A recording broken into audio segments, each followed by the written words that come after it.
Chosen one, heaven has not overlooked you. In fact, heaven paused for you. Not for a king, not for a prophet, not for a nation, but for the quiet decision you made when no one else was watching. That decision, though hidden from the world, sent a ripple through the spirit realm. It caused angels to still their wings. It made time seem to hesitate. And it made God smile. You may have walked through life carrying silence like a second skin, wondering if anyone sees what you're carrying, wondering if the weight in your soul was just yours to bear. But what if I told you it was never just weight? It was evidence. Evidence that you were never ordinary, that you've been marked since the beginning, that your life has been unfolding under the gaze of the Most High since your very first breath. This is Chosen One's sanctuary, where we speak not to the crowd, but to the called. And if you're here right now, it's not because of coincidence. It's because something in your spirit knows this truth. God smiled in joy, because you finally did this. You finally said yes. You finally broke the pattern. You finally surrendered what the enemy swore you would never let go. And heaven noticed. Scripture tells us in Jeremiah chapter 1, verse 5, "Before I formed you in the womb, I knew you. Before you were born, I set you apart." That is not poetic language. That is a record of your identity. The world may not have called you chosen, but God did. And He has been waiting, not for your perfection, but for your alignment. Stay with me until the end of this message, because in the next few moments, you will understand why the trials you've endured were never random, why the battles were so fierce, and why, right now, the smile of God is resting over your life. Something sacred has already begun, and it started the moment you finally said yes. Let us begin. You were marked before you knew it, long before your first mistake, before your first heartbreak, before your first breath. Your name was whispered in the halls of heaven. You were not an afterthought. You were not formed in reaction to the world's needs. You were designed in response to heaven's plan. The very fabric of your being was woven with divine intention. Scripture confirms this in Jeremiah 1:5. "Before I formed you in the womb, I knew you. Before you were born, I set you apart." This is not poetic language. It is a legal decree in the courts of eternity. You were consecrated before you were conscious. To be chosen is not to be favored for comfort, but to be appointed for purpose. That appointment often begins in obscurity. Like Moses, placed in a basket and set adrift in a river of danger, you too were launched into a world that did not yet recognize your assignment. You were marked for greatness while surrounded by systems built to break you.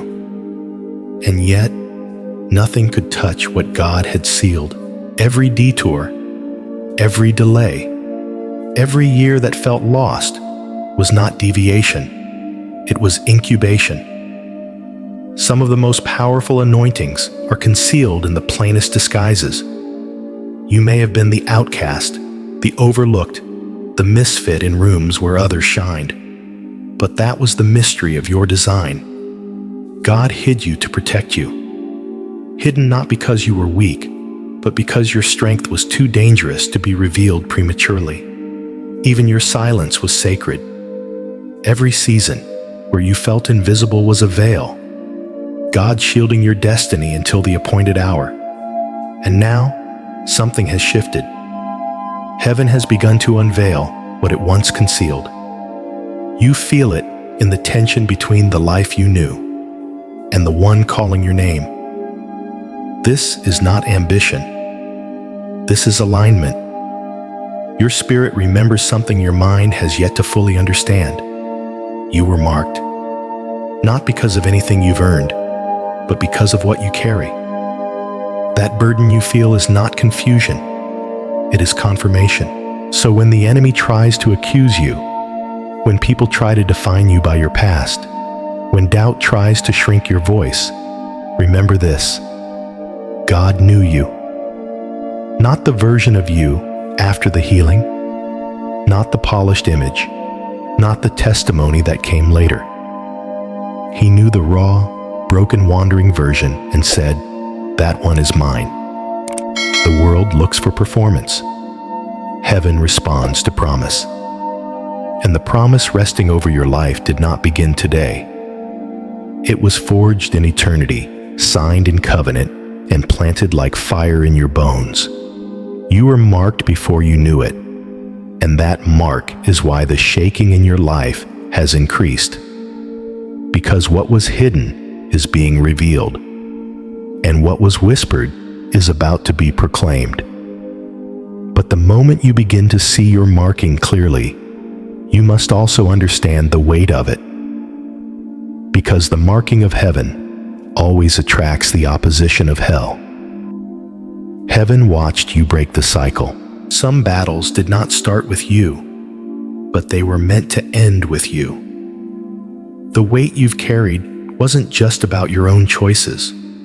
It was about patterns woven through generations, chains passed down like heirlooms, spoken in silence, lived in repetition. Cycles of fear, addiction, scarcity, silence, compromise. Cycles that wore your name long before you even recognized them. But what the enemy didn't expect was your decision to rise. Heaven watched it happen, in the quiet moments, in the unseen wrestling, in the night when you said, "No more." That resistance, silent but sacred, became a sound wave in the spirit realm. Because generational curses do not shatter in crowds. They snap in private obedience. When you chose differently, when you said yes to the voice of God over the voices in your bloodline, heaven marked that moment in eternal ink. Your obedience is not just breaking patterns, it is building altars.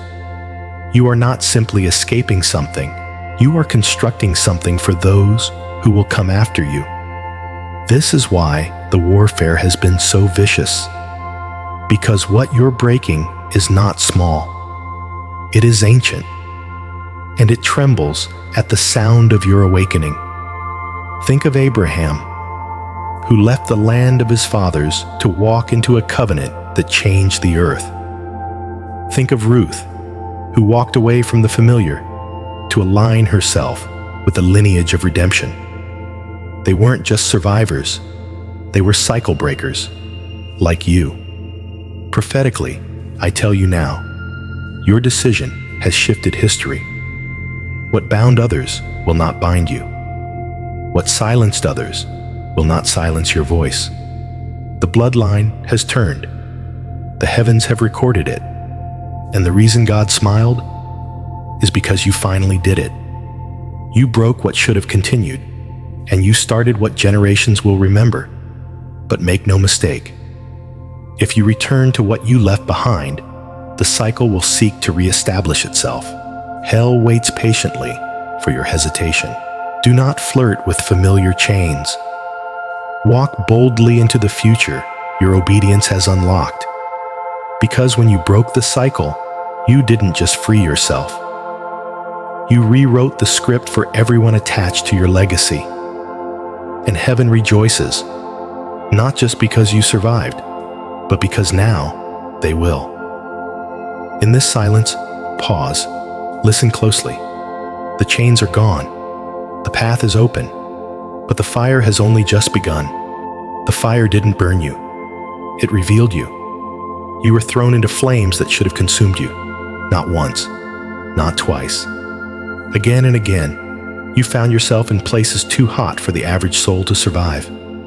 Emotional fires, financial fires, spiritual fires, betrayal, abandonment, isolation. You wondered if God had forgotten you.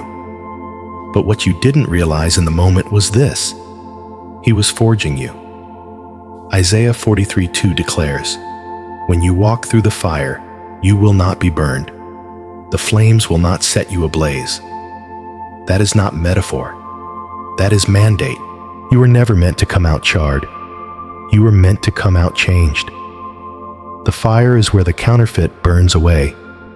The masks melt. The illusions vanish. And what remains is pure. That fire didn't expose your weakness. It uncovered your essence. God wasn't trying to destroy you. He was revealing the unshakable core of your calling. Every flame was a furnace of identity. Like the 3 Hebrew boys, you were never in the fire alone. There was another in the heat with you. The 4th man, the hidden presence, the one who ensured that while the ropes were burned away, not a hair on your head was singed. That fire didn't just release you, it distinguished you. You walked out of battles you never spoke about. You endured pressures that would have broken others. And you didn't just survive. You emerged with a radiance that cannot be explained. Because fireproof people carry a glory that no platform can give and no enemy can take.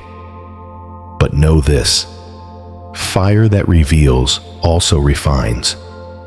And refining comes with pain. It comes with silence. It comes with loneliness that screams louder than words. And still, you stayed. Still, you trusted. Still, you obeyed. And because of that, your fire has now become your fingerprint. Your testimony is not in the comfort you experienced. It's in the fire you endured. The enemy thought the fire would erase your future, but God used it to inscribe His name deeper into your soul. Now, every time you pray, the smoke of survival rises as incense before heaven. Every time you worship, it carries the scent of one who's been through flames and still believes. This is why some people can't understand your peace. This is why atmospheres shift when you speak. Because you don't carry theory. You carry fire, and fire carries weight. But with every furnace passed, there comes a deeper surrender, an inner letting go of control. The moment you surrendered shifted the unseen realm. There was a moment, quiet, uncelebrated, where you finally let go. Not of dreams, not of purpose, but of the need to control the outcome. That moment may have looked like tears on a pillow. A whispered, "God, I can't do this." A final breaking beneath the weight of expectations you were never meant to carry. And though no one clapped, though no one saw, heaven stood still. Surrender is the language of heaven. It is not weakness. It is not giving up. It is handing over the pen and saying, "You write this story, Lord." And when you did, the entire atmosphere around your life began to shift. Matthew 16:25 says, "Whoever wants to save their life will lose it, but whoever loses their life for me will find it." You didn't lose your life when you surrendered. You found it. Found clarity, found peace, found the version of yourself that was buried under fear and striving. The spirit realm recognizes a surrendered soul, because that kind of soul cannot be manipulated. Hell feeds on control. But surrender is starvation to the kingdom of darkness. When you let go, the enemy lost access, because control was the only door he ever used. God didn't need your perfection. He needed your permission. And the moment you laid down the illusion that you had to do it all, be it all, carry it all, He smiled. Because that was the key. Not your might, not your gifting, but your yes. And from that yes, heaven opened, grace flowed, and you began to walk, not in your own strength, but in supernatural alignment. Destiny is heavy when carried in the flesh, but in surrender, it becomes light as breath. So if you're still holding on, still clenching the reins, hear this: the power is not in striving. The breakthrough is in release. Heaven didn't move when you tried harder. Heaven moved when you let go. And that shift, though silent to the world, was loud in the spirit. Loud enough to break chains. Loud enough to rearrange timelines. Loud enough to make God smile in joy. Because finally, you did this. And now, because surrender has opened the gate, authority is awakening within you. But with authority comes confrontation. Because those crowned by God often become targets of hell. Hell fought you because heaven crowned you. You've asked yourself why the warfare against you has been so intense, why the attacks came early, why relationships shattered without reason, why you were targeted by jealousy, rejection, or betrayal long before you ever walked in power. The answer is not punishment. It is confirmation. Hell only fights what heaven has already crowned. In the unseen realm, your crown came first. Not after your success, not after your breakthrough, but in the quiet before the noise. Before you even believed in yourself, you were already dangerous to darkness. Because the crown didn't rest on your head because of your perfection. It was placed there because of your identity, a chosen one marked for impact. Isaiah 54:17 says, "No weapon formed against you shall prosper." That verse does not promise the absence of weapons. It promises their failure. The weapons were formed. The attacks did come. But look, you're still standing. Think of David, anointed in secret, hunted in public, crowned by heaven, but chased by Saul. His crown attracted his crisis. His calling provoked confrontation.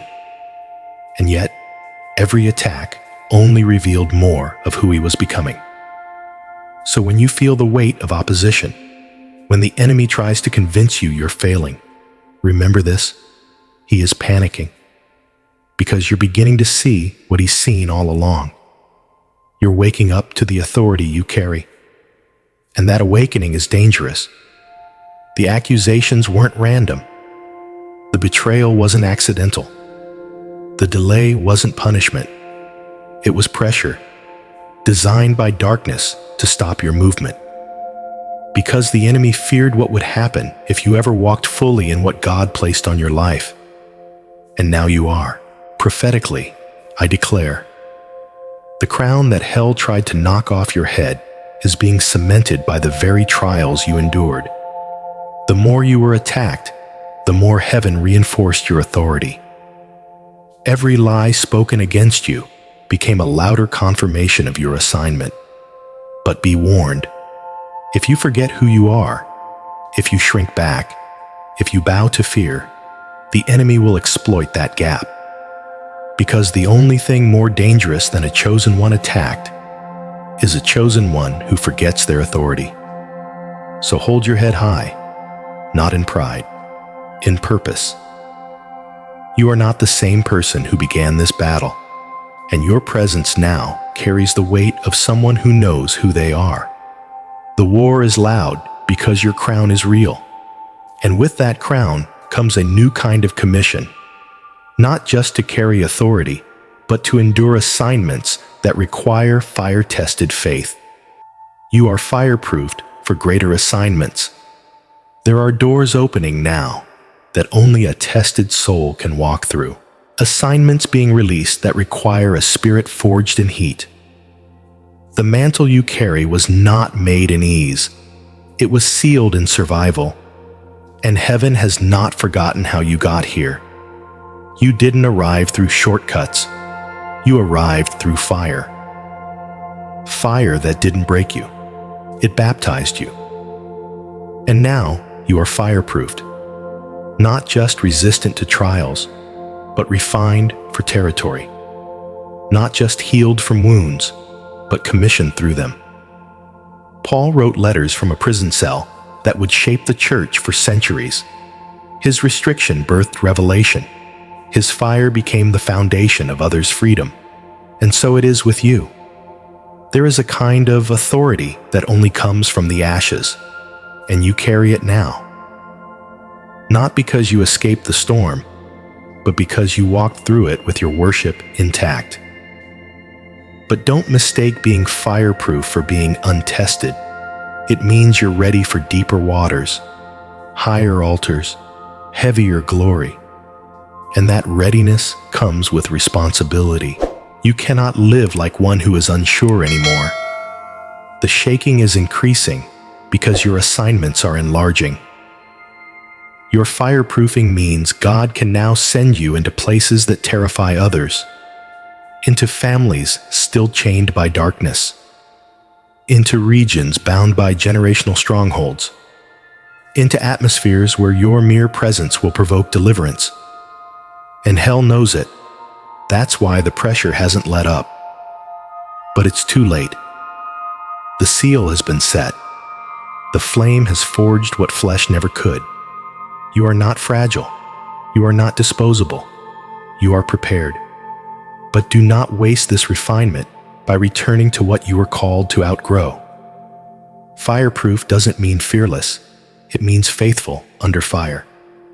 So walk forward now with clarity, with steadiness, with that quiet power only the tested understand, because what was once your furnace has now become your platform. And the God who stood with you in the fire is now sending you out with flame on your words. And the reason he smiled is because even the fire couldn't stop you. And now the world will feel the heat of the one who lived through the flames and came back carrying light. God's smile was a response to your yes. Heaven did not smile because you got it all right. God did not rejoice because you finally achieved perfection. The Father's joy erupted the moment you said yes, the quiet, trembling yes that broke centuries of silence in your bloodline. It wasn't a loud declaration. It wasn't shouted from a stage. It happened in a moment no one else saw, but heaven did. This yes wasn't just about a single decision. It was the culmination of every time you turned away from temptation, every time you forgave without apology, every time you prayed when you felt nothing, every time you stayed faithful when quitting would have been easier. Your yes was forged over time, tested through pain, and whispered through tears. Luke 15:10 reminds us, "There is joy in the presence of the angels of God over one sinner who repents." Imagine that multiplied over every yes you've ever given to heaven's pull. The angels didn't rejoice when you became perfect. They rejoiced when you turned. When you chose alignment over applause, surrender over control, purpose over comfort. This is why the moment felt different. Because something shifted, something broke, something opened. That yes unlocked things you didn't even know were waiting. It tore through layers of fear, rebellion, and doubt that had clung to you for years. And in one sacred breath, you finally agreed with what God had always known. You were chosen. And the smile of God wasn't just approval. It was celebration. It was covenant. It was God saying, "Now I can do what I've been waiting to release all along." But let this truth settle in. You can't go back. Not now. Not after the yes. Hell heard it too. And the moment you agreed with heaven, the enemy's blueprint for your destruction crumbled. He knows he cannot stop what God has now activated. So your yes must be guarded. Don't cheapen it with compromise. Don't water it down to fit into places you've outgrown. Don't second guess what was sealed in the Spirit, because your yes is not just a personal vow. It is a heavenly permission slip. It says, "Use me, send me, reveal yourself through me." And that yes is the very reason you've begun to feel the shift in the air. because heaven responds not to noise, but to alignment. And now, alignment begins to unearth something deeper, because your yes wasn't just a turning point. It was an answer to prayers prayed long before you ever knew you were the fulfillment. Your identity as the answer to prayers. Long before you knew the weight of your calling, someone else was praying for what you would become. Maybe it was a grandmother whose lips trembled with intercession. Maybe it was a prophet you never met. Maybe it was Christ himself, who intercedes at the right hand of the Father without ceasing.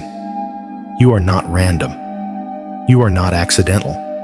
You are an answer. Esther was an orphan hidden behind palace doors. But her yes to God's timing saved a nation. She was the embodiment of a prophetic interruption, a divine placement prepared in advance. And when Mordecai spoke the words, "Perhaps you were born for such a time as this," he wasn't flattering her. He was naming her. Chosen one, someone else's cry, was the catalyst for your commissioning. That means your obedience is not just about you.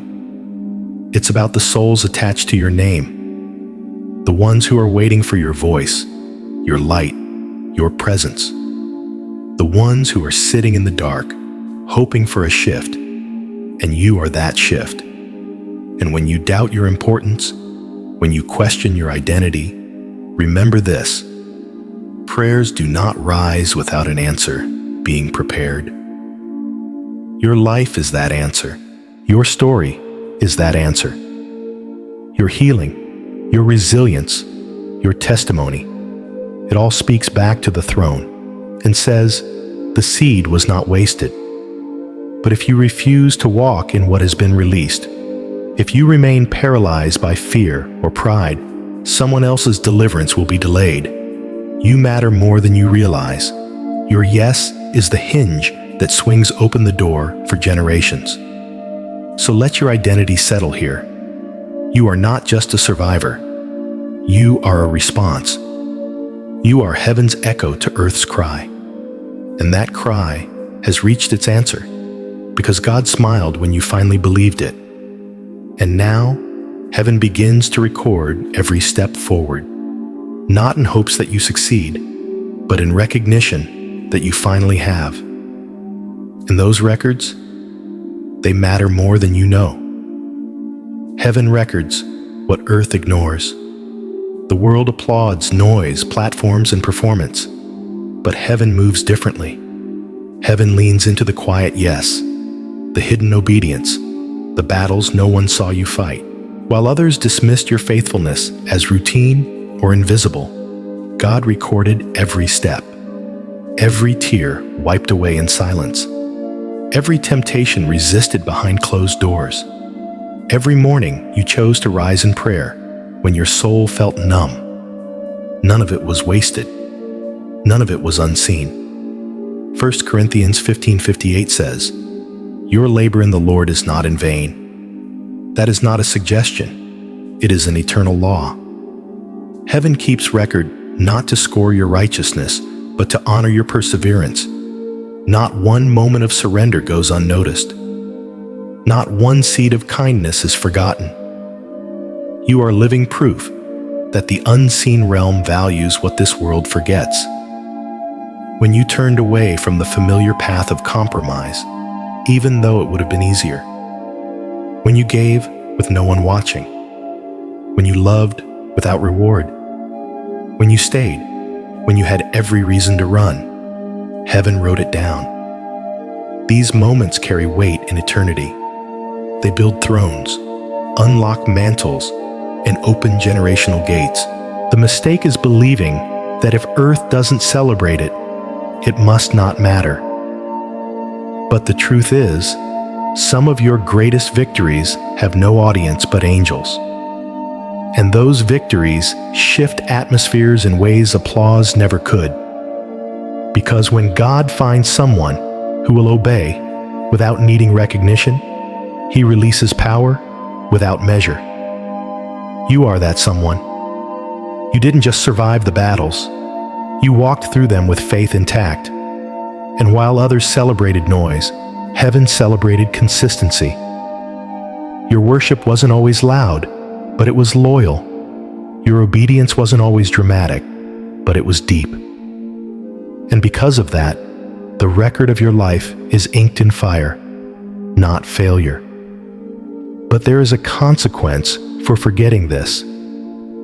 When you begin to crave the approval of man more than the record of heaven, you'll trade substance for image. You'll start shrinking the eternal to fit into temporary rooms. You'll begin to mute your anointing just to be accepted in spaces that were never built to contain you. Do not fall into that deception. You are already seen. Prophetically, I say this now. Your file is open in the halls of heaven, and it is not thin. It is not empty. It is filled with evidence of a heart that said yes, again and again, even when no one else clapped. And because of that, doors are being opened to you now, not as a reward for popularity, but as a recognition of faithfulness. So if you ever wonder, does any of this matter? Let this truth be your answer. Heaven has written it. And when the books are opened, your name will not be among those who vanished in obscurity. It will be among the faithful, the marked, the ones who carried legacy in silence and still chose to endure. But heaven's record-keeping is not passive. It is preparation. Because everything you've walked through has been leading to this. Your awakening into movement. The kind of movement that doesn't just echo identity. It unfolds destiny. Destiny is now in motion. Walk boldly. You are no longer waiting for the right time. The time is now. The shift has already occurred. The veil has already lifted. What was once delayed is now demanding your step, and not a timid step, not a hesitant glance, a bold movement forward into destiny that has been aligning since before you even knew your own name. Habakkuk 2:3 says, "For the vision awaits an appointed time. It will not delay." And that appointed time is no longer someday. It is today. The pieces you couldn't see before are coming together. Prayers once whispered in desperation are being answered in acceleration. Doors that remained sealed for years are now swinging wide. Not because you forced them, but because your obedience unlocked the rhythm of heaven. Destiny is not a distant mountaintop. It's the light appearing under each step of faith. Every act of trust uncovers more. Every movement in alignment reveals greater weight. And with that weight comes responsibility. You cannot step lightly anymore. The path you are walking is lit with purpose. Your voice carries consequence. Your decisions echo beyond the moment. This is the territory of the chosen. And yes, the resistance will rise, but so will your authority. Because what you carry now cannot be easily shaken. The oil you've gained in private battles is now the very oil that will sustain your public anointing. But beware. If you delay now, if you hesitate in fear, you risk missing the window that was opened for your obedience. Destiny flows with movement. It partners with trust. The moment you stop listening, the movement begins to stall. And that is not God withholding. It's you retreating. So walk boldly, not because you see every step ahead, but because you trust the one who called you forward. You are not who you were. You are not bound to old timelines. You are not chasing purpose anymore. You are walking in it, and heaven is smiling. Because you finally said yes. You finally saw the crown. You finally trusted the process. And now, destiny is no longer a word you hope for. It is the path beneath your feet. Let that awareness settle gently in your spirit. Let it soften the ache of your journey and remind you this was always the moment you were walking toward. The mystery is never just in the moment. It's in what the moment reveals. When God smiles, it is not only in response to your obedience. It is a signal that something ancient has aligned with something eternal, that what was written before time is now unfolding in real time, and you, chosen one, are no longer waiting for a word. You have become the word in motion. Every hidden battle, every silent surrender, every step forward when you wanted to retreat. Heaven has woven it all into a story that can no longer be silenced. This isn't just about favor. This is about fulfillment. Your life is not proof that you escaped the fire. It is proof that the fire had purpose, that God saw the moment coming when you would say yes, and in that yes, history would shift. What if your most powerful offering to heaven was not your strength, but you're still showing up? What if the smile of God is not earned by perfection, but awakened by presence, your presence? This is the paradox. You were chosen before you even believed it, but heaven waited until you agreed. And now that you have, the earth will feel the weight of your obedience. Here is your prophetic seal. You are not behind. You are not too late. You are not broken. You are chosen, appointed, anointed, and finally aligned. If this word resonated in your spirit, honor it.